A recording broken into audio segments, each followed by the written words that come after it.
രക്തദാനത്തിന് അർഹരായവരും അനർഹരായവരും ആരാണ് എന്ന് ഒരു ചോദ്യം. ഞാൻ ആദ്യം പറഞ്ഞു, ആരോഗ്യ ദൃഢഗാത്രരായ 18 വയസ്സിനും 65 വയസ്സിനും ഇടയ്ക്കുള്ള ഏവർക്കും രക്തം ദാനം ചെയ്യാനുള്ള അവസരമുണ്ട്. പക്ഷേ ചില സന്ദർഭങ്ങളിൽ അത് മാറ്റി നിർത്തേണ്ടി വരും. അതിന് മാറ്റി നിർത്തുന്നത് താൽക്കാലികമായിട്ടോ സ്ഥിരമായിട്ടോ മാറ്റി നിർത്താറുണ്ട്. താൽക്കാലികമായി മാറ്റി നിർത്തുന്ന സന്ദർഭങ്ങളും സ്ഥിരമായിട്ട് മാറ്റി നിർത്തുന്ന സന്ദർഭങ്ങൾ രണ്ടും നമ്മുടെ ചോദ്യാവലിയിൽ പ്രത്യേകം പറഞ്ഞിട്ടുണ്ട്. സാധാരണഗതിയിൽ നമ്മളൊരു താൽക്കാലികമായി മാറ്റി നിർത്തുന്നത് മേജർ ഓപ്പറേഷൻസ് കഴിഞ്ഞാൽ 1 വർഷം കഴിഞ്ഞിട്ടേ കൊടുക്കാൻ പറ്റുള്ളൂ. പ്രസവത്തിന് ശേഷം 1 വർഷം കഴിഞ്ഞിട്ടേ കൊടുക്കാൻ പറ്റുള്ളൂ. പിന്നെ ഇമ്മ്യൂണൈസേഷൻസ് ഇഞ്ചെക്ഷൻസ് എടുത്തു കഴിഞ്ഞാൽ നമ്മൾ അഗൈൻ പേപ്പട്ടി വിഷത്തിനുള്ള കുത്തിവയ്പ്പ് എടുത്തു കഴിഞ്ഞാൽ 1 വർഷം കഴിഞ്ഞിട്ടേ കൊടുക്കാൻ പറ്റുള്ളൂ. ടെറ്റനസ് ടോക്സോയിഡ് എടുത്തു കഴിഞ്ഞാൽ 1 ആഴ്ച കഴിഞ്ഞിട്ടേ കൊടുക്കാൻ പറ്റുള്ളൂ.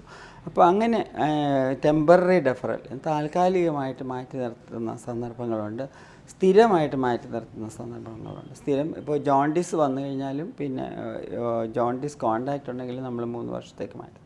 മലേറിയ ഉള്ള നാട്ടിൽ പോയിട്ട് വന്നാലും 3 വർഷത്തേക്ക് മാറ്റി. അതെല്ലാം താൽക്കാലികമായിട്ട് മാറ്റി നിർത്തും.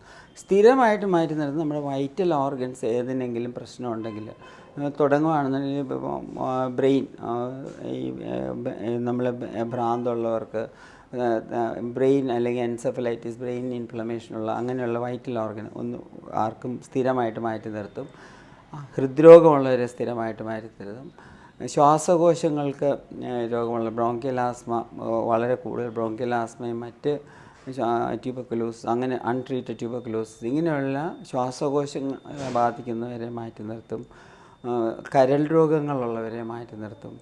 അതുപോലെ തന്നെ കിഡ്നി രോഗങ്ങളുള്ളവരെ മാറ്റി നിർത്തും. ഇവരൊക്കെ സ്ഥിരമായിട്ട് നമ്മുടെ വൈറ്റൽ ഓർഗൻസ് അഫക്റ്റഡ് ആയിട്ടുള്ള എല്ലാവരെയും നമ്മൾ സ്ഥിരമായിട്ട് മാറ്റും. ക്യാൻസർ ബാധിച്ചിട്ടുള്ളവരെ സ്ഥിരമായിട്ട് മാറ്റി നിർത്തും.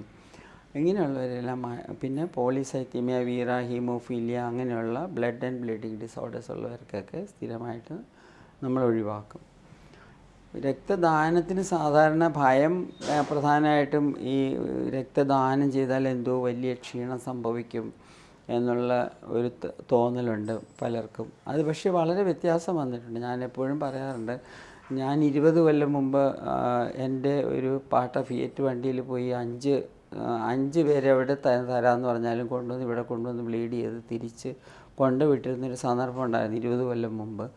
പക്ഷേ ഇന്ന് എനിക്ക് ക്യാമ്പിൻ്റെ ആവശ്യം മുഴുവൻ നേരിടാനുള്ള സംവിധാനം ഇല്ലാത്ത സ്ഥിതിയിലാണ്. ഓൺ ആൻ ആവറേജ് 12 ക്യാമ്പ് നമ്മൾ നടത്തുന്നുണ്ട്. എല്ലാ ക്യാമ്പിലും 35-40 പേര് ഡൊണേറ്റ് ചെയ്യുന്നുണ്ട്. അതുകൊണ്ട് ഇപ്പോൾ രക്തത്തിന് കുറവ് വന്നിട്ടുണ്ടെങ്കിൽ അതിന് ഉത്തരവാദികൾ ഞങ്ങളാണ്. ഞങ്ങൾ പോയി എടുക്കാത്തതിൻ്റെ കുറ്റമാണ്. ആൾക്കാർ തരാൻ മനസ്ഥിതിക്ക് വലിയൊരു വ്യത്യാസം കഴിഞ്ഞ 2 പതിറ്റാണ്ടിനുള്ളിൽ ഉണ്ടായിട്ടുണ്ടെന്നുള്ളത് വളരെ സന്തോഷകരമായൊരു കാര്യമാണ്.